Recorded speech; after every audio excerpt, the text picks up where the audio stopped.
Sir ಒಂದೇದು ಆ ಕಾಲೇಜಿನಲ್ಲಿ ವಿದ್ಯಾರ್ಥಿಗಳು ಮತದಾರರ ಪಟ್ಟಿಗಳು ಸೇರ್ಪಡೆ ಮಾಡ್ಯಾರ. ಎರಡನೇದು ಮತದಾರರಿಗೆ ಕಾಲೇಜಿನಲ್ಲಿ ಪ್ರತಿದಿನ ಕ್ಲಾಸ್ನ ಟಾರ್ಚರ್ ಮಾಡತ್ತಾರೆ. ಯಾವ ರೀತಿ ಅಂದ್ರೆ ಬಿಜೆಪಿ ಮತ ಹಾಕ್ಬೇಕು, ಬಿಜೆಪಿ ಮತ ಹಾಕ್ಲಿಕ್ಕೆ ನಿಮ್ ಅಡ್ಮಿಷನ್ ಕ್ಯಾನ್ಸಲ್ ಮಾಡ್ತೀನಿ, ಬಿಜೆಪಿ ಮತ ಹಾಕ್ಲಿಕ್ಕೆ ನಿಮ್ದು ಇಂಟರ್ನಲ್ ಮಾರ್ಕ್ಸ್ ಕೊಡಂಗಿಲ್ಲ, ಬಿಜೆಪಿ ಮತ ಹಾಕ್ಲಿಕ್ಕಂದ್ರೆ ನಿಮ್ಗ ಚರಂದ್ಮಠ್ ಸಾಹೇಬ್ರಿಗೆ ಮತ ಹಾಕ್ಲಿಕ್ಕೆ ನಿಮ್ ಹಾಸ್ಟೆಲ್ ವಾದ ಹೊರಗೆ ಹಾಕ್ತೀನಿ ಅಂತ ಡೈಲಿ ವಿದ್ಯಾರ್ಥಿಗಳಿಗೆ ಟಾರ್ಚರ್ ಕೊಡತ್ತಾರ.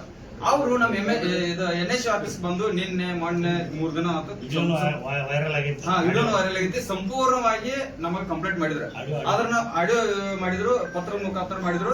ಅದನ್ನ ವಿದ್ಯಾರ್ಥಿ ಸಂಘಟನೆಯವರಾಗಿ ವಿದ್ಯಾರ್ಥಿಗಳ ಪರವಾಗಿ ನಿಂತ್ಕೋಬೇಕಾಗಿದ್ದು ನಮ್ಮ ಧರ್ಮ. ನಾವು ವಿದ್ಯಾರ್ಥಿಗಳ ಪರವಾಗಿ ಪಾಂಪ್ಲೆಟ್ ಮಾಡಿಸಿ ಆ ಏನ್ ಕಾಲೇಜಿನಲ್ಲಿ ನಡೆಯುತ್ತಿರೋ ಅನ್ಯಾಯ ಧೋರಣೆ ವಿರುದ್ಧ ವಿದ್ಯಾರ್ಥಿಗಳ ಮನವರಿಕೆ ಮಾಡ್ಕೊಳಕ್ ಹೋಗಿದ್ವಿ ನಾವು. ನಾವಿದ್ರಲ್ಲಿ ಯಾರಿಗೆ ಬಿಜೆಪಿ ವೋಟ್ ಹಾಕ್ಬೇಕು, ಕಾಂಗ್ರೆಸ್ ವೋಟ್ ಹಾಕ್ಬೇಕು ಅಂತ ಎಲ್ಲಿ ಹೇಳಿಲ್ಲ. ಇದರಲ್ಲಿ ಅವ್ರಿಗೆ ಆಗುವಂತ ಅನ್ಯಾಯಗಳನ್ನ ಹಾಕಿದ್ವಿ ನಾವು. ಕೆಳಗೆ ನಾವು ಕಾಂಟ್ಯಾಕ್ಟ್ ನಂಬರ್ ಬರ್ತೀವಿ. ಇದ್ರ ಆಗುವಂತ ಅನ್ಯಾಯಗಳು ಏನಾದ್ರು ಆಗ್ತಿತ್ತಪ್ಪ ಅಂತಂದ್ರೆ ಈ ಕಾಂಟ್ಯಾಕ್ಟ್ ಮಾಡುತ್ತ ನಾವು ನಮ್ಮ ನಂಬರ್ ಈ ಪಾಂಪ್ಲೆಟ್ ಗಳನ್ನ ತಗೊಂಡು ನಾವು ಕಾಲೇಜ್ ಕ್ಯಾಂಪಸ್ ಹೋದಾಗ ಕೇಸರಿ ಶಾಲೆಗಳನ್ನ ಹಾಕೊಂಡು ಹೋದಿವಿ ನಾವು. ಕೇಸರಿ ಅನ್ನೋದು ನಮ್ದು ಸಂಕೇತ, ಕೇಸರಿ ಬಿಳಿ ಹೆಸರು ನಮ್ ಧ್ವಜದಲ್ಲಿ ಇರುವಂತ ಸಂಕೇತ. ನಾವು ಕೇಸರಿ ಶಾಲೆಗಳನ್ನ ಹಾಕೊಂಡು ಹೋಗಿದ್ವಿ. ಕೇಸರಿ ಶಾಲೆ ಹಾಕೊಂಡು ಹೋಗಿದ್ವಿ.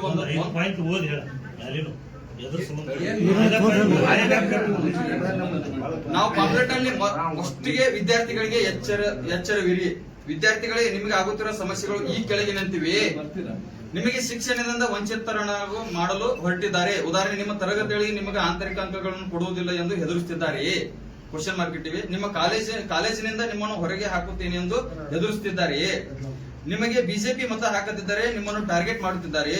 ಹಾಸ್ಟೆಲ್ ವಾರ್ಡನ್ಗಳು ನಿಮಗೆ ತೊಂದರೆ ಕೊಡುತ್ತಿದ್ದಾರೆ. ಬಿಜೆಪಿ ಅವರಿಂದ ನಿಮಗೆ ಓದಲು ಆಗುತ್ತಿಲ್ಲವೇ? ಯಾಕೆ ಸರ್, 1 ಕೋಟಿ ರೂಪಾಯಿ ಕೊಟ್ಟು ಡೊನೇಷನ್ ತುಂಬಿಕೊಂಡು ಅವ್ರು MBBS ಮಾಡಿರ್ತಾರ, ಅವ್ರ ತಂದೆ ತಾಯಿ ಕಳಿಸಿರೋದಕ್ಕೆ ಶಿಕ್ಷಣ ಕಲಿಲೇಕ. ಆದ್ರೆ ಇಲ್ಲಿ ಬಂದು ಇವ್ರು ರಾಜಕೀಯಕ್ಕಾಗಿ ವಿದ್ಯಾರ್ಥಿಗಳು ಬಳಸ್ಕೊತಿದ್ದಾರೆ ಅಂದ್ರೆ ಎಷ್ಟರ ಮಟ್ಟಿಗೆ ಸರಿ? ಎಷ್ಟರ ಮಟ್ಟಿಗೆ ನಾವು ಚುನಾವಣಾ ಆಯುಕ್ತಕ್ಕೆ ಪತ್ರ ಕೊಟ್ಟಿವಿ. ಚುನಾವಣಾ ಆಯುಕ್ತರು ಒಂದು ಕಮಿಟಿ ಮಾಡ್ಕೊಂಡು ವಿದ್ಯಾರ್ಥಿಗಳು ಯಾವ್ದೇ ರೀತಿ ಅವ್ರನ್ನ ಅಳುವುದು ಕೇಳ್ತಾ ಇಲ್ಲ ಅನ್ನತ್ತಾಗ ನಾವ್ ಈ ಪಾಂಪ್ಲೆಟ್ ತಗೊಂಡ್ ಹೋದ್ರೆ ಬಿಜೆಪಿ ಗುಂಡಾಗಳು 100 ಗುಂಡಾಗಳು ಬಂದು ಚರಂತಿ ಮಠ ಅವ್ರ ಮಗಾನೇ ನಾಟ್ ನೋಡೋದಾನು ಸುತ್ತು ಕೊಟ್ಟು ನಾನು ಹೊಡಿತಿದ್ದಾರೆ. ಈ ಹುಡುಗನ ಹೊಡೆದ್ರು, ಒಬ್ಬನ ಹೇಳ್ಕೊಂಡು ಮೊಬೈಲ್ ಅನ್ನ ಹಂಗ ಬಿಸಾಕ್ತಿದ್ದಾರೆ.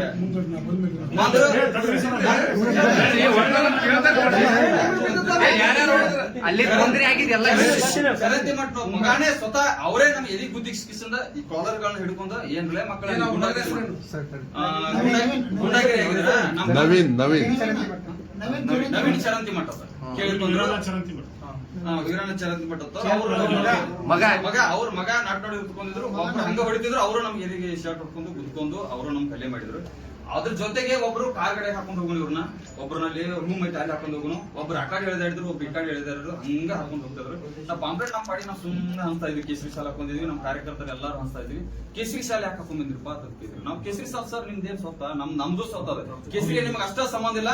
ಮೊದಲು ಕೇಸರಿ ಶಾಲೆ ತೆಗೀರಿ. ನೀವು ಕೇಸರಿ ಶಾಲೆ ಹಾಕೊಂಡಿದ್ದಕ್ಕೆ ಮಾತ್ರ ನಿಮ್ಗೆ ಒಳಗ್ಬಿಟ್ಟು ಕೇಸರಿ ಶಾಲೆ ಹಾಕೊಂಡಿಲ್ಲ ಮಕ್ಕಳ ನಿಮ್ಗೆ ಒಳಗ್ ಬಿಡ್ತಿಲ್ಲ ಅಂತಂದ್ರೆ ನಾವು ಕೇಸರಿ ಶಾಲೆ ಸರ್ ನಿಮ್ಗೆ ಅಟ್ಟಕ್ಕೆ ಸಂಬಂಧ. ಕೇಸರಿ ಶಾಲೆ ನಾವು ಹಿಂದೂಗಳೇ, ನಾವೇನ ಇದು ಅಲ್ಲ, ನಾವು ಹಿಂದೂಗಳೇ. ನಾವು ಕೇಸರಿ ಶಾಲೆ ಹಾಕೊಂಡು ಪಾಂಪ್ಲೆಟ್ ಗಳನ್ನ ಹಚ್ತಾ ಇದೀವಿ ಅಂತಂದಾಗ ಕೇಸರಿ ಶಾಲೆಗಳನ್ನ ಎಲ್ಲಾರು ಕಸ್ಕೊಂಡ್ ಒಬ್ಬ ಮುದುಡಿ ಮಾಡಿದ, ಆ ಒಬ್ಬ ಮೊಬೈಲ್ ಕಸ್ಕೊಂಡ, ಒಬ್ಬ ಹಂಗ ಬಡಿತಾ ಇದ್ದ. ಹಿಂದೆ ಸರ್ ನಮ್ಮ 4 ಮೊಬೈಲ್ ಹೋಗಿದಾವ ಸರ್. ನಮ್ದೊಂದು ವಿಡಿಯೋ ಇದು ಇತ್ತು, ಅದು ಹೋಗೈತಿ, ಕ್ಯಾಮ್ರಾ ಹೋಗೈತಿ. ಕಸ್ಕೊಂಡ್ ಒಬ್ರು ರೂಮಿಗೆ ಹೋಯ್ತಾ ಇದ್ರು. ಒಂದು 4 ಮಂದಿನ ಆ ಕಡೆ ಹೋಯ್ತು. ಒಬ್ರನ್ನ ಏನೋ ಹಿಂದ್ಗಡೆ ಕರ್ಕೊಂಡ್ ಹೋಗ್ತಾ ಇದ್ರು. ಅಷ್ಟಾಗಿ ಸರ್ ಬಂದ್ರು. ಸರ್ ಬಂದಿರ್ಲಿಕ್ಕಪ್ಪ ಅಂತಂದ್ರ ನಮ್ಮನ್ನ ಏನ್ ಮಾಡ್ತಿದ್ರು ನಮ್ಗೆ ಗೊತ್ತು. ಸರ್ ಹತ್ತಿಸ್ಕೊಳಾಗ್ತಿದ್ರು. ಸರ್ ಹೇಳಿದಂಗೆ ಒಬ್ಬ ಡ್ರೈವರ್ ಒಬ್ರು ಸರ್ ಇದ್ರು. ಸರ್ ನಮ್ಮನ್ನ ಬಚಾವ್ ಮಾಡಿ ಒಬ್ರು ಹತ್ತಿಸ್ಕೊಳಾಗ್ತಿದ್ರು. ಈ ಹುಡುಗನ ಖಾಲಿ ವಾದ್ರು. ಇವನಿಗಂದ್ರು 3 ರಾಕೆಟ ಬಡದ್ರು. ಇವನಿಗೆ ಮೊಬೈಲ್ ಬಡದು ಮೊಬೈಲ್ ಕಸ್ಕೊಂಡ್ರು. ನೀವು ನಮ್ಮ ಮುಂದೆ ಕರ್ಸ್ಕೊಂಡ್ರು. ಸಾಹೇಬ್ರಿದ್ದಾಗೆ ಸಾಹೇಬ್ರಿಗೆ ಕಂಟ್ರೋಲ್ ಆಗ್ಲಿಲ್ಲ. ಇವ್ರು ನಮ್ನ ಹತ್ತಿಸ್ಕಾಗ್ತಿದ್ರು. ಸಾಹೇಬ್ರ ಮುಂದೆನೆ ಇವ್ರನ್ನ ನಮ್ಗೆ ಹತ್ತಿಸಾಕ್ತಿದ್ರು. ಸಾಹೇಬ್ರ ನಮ್ ಬಚಾವ್ ಮಾಡ್ಕೊಂಡು ಗೇಟ್ ಹೊರಗೆ ಮಾಡ್ಕೊಂಡು ಹಂಗೆ ನಮ್ ಬೈಕ್ ಮ್ಯಾಗ ಕಲ್ಲು ಏನೇನೋ ಇದು ಹಂಗ ಹುಗಿಲಾಕ್ ಬಂದ್ರು. ಸರ್ ಏನ್ ಮಾಡಿದ್ರು, ನಮ್ ಮುಂದ್ ಬಿಟ್ರು. ಹೊಳ್ ಮತ್ ಗೇಟ್ ಹತ್ರ ಹೋಗಿ ಅವ್ರಿಗೆ ಏನ್ ಹೇಳಿದ್ರು ಗೊತ್ತಿಲ್ಲ, ಹೊಳ್ ನಮ್ಗೆ ಕರ್ಕೊಂಡ್ರು ಅಂತ ಯೋಚನೆ ನಮ್ಗೆ ಮಾಡಿದ್ರು. ಇಷ್ಟು ಇವತ್ತಿನ ಚರಂತಿ ಮಠ ಅವರ ಕಾಲೇಜಿನಲ್ಲಿ ನಡೆದಂತ ಘಟನೆ, ದಬ್ಬಾಳಿಕೆ, ಹಲ್ಲೆ ಅವರ ಧೋರಣೆ ಈ ಮಟ್ಟಕ್ಕಿದೆ. ದಯವಿಟ್ಟು ಬಾಗಲಕೋಟೆ ಜನತೆ ಅರ್ಥ ಮಾಡ್ಕೋಬೇಕು. ಎಷ್ಟರ ಮಟ್ಟಿಗೆ ಧೋರಣೆ ಆಗತ್ತೆ, ವಿದ್ಯಾರ್ಥಿಗಳಿಗೆ ಶಿಕ್ಷಣ ಕಲಿಲಾಕ ಬಿಡ್ತಾ ಇಲ್ಲ ಇವ್ರು. ತಮ್ಮ ರಾಜಕೀಯ ಲಾಭಕ್ಕಾಗಿ ಶಿಕ್ಷಣ ಕಲಿಲಾಕ ಬಿಡಾಕ್ತಲ್ಲ. ಅವ್ರು ಎಷ್ಟರ ಮಟ್ಟಿಗೆ ಯಾವ ಮಟ್ಟಕ್ಕೆ ಇಳಿತಾರಂತ ಹೇಳಕ್ ಇಷ್ಟಪಡ್ತಾರೆ.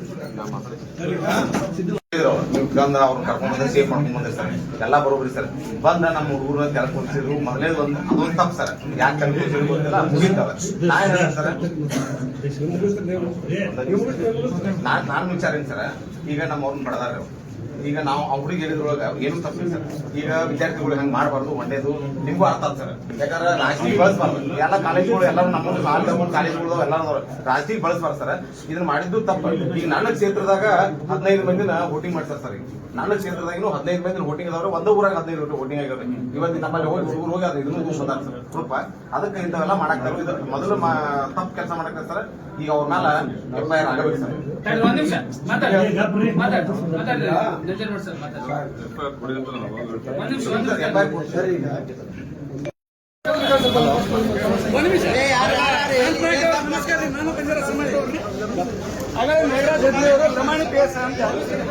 ಆಮೇಲೆ ಬಂದ್ರು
ಒಳಗೆ ಬಂದಿವ ಅವ್ರ ಜೊತೆ ಮಾತಾಡ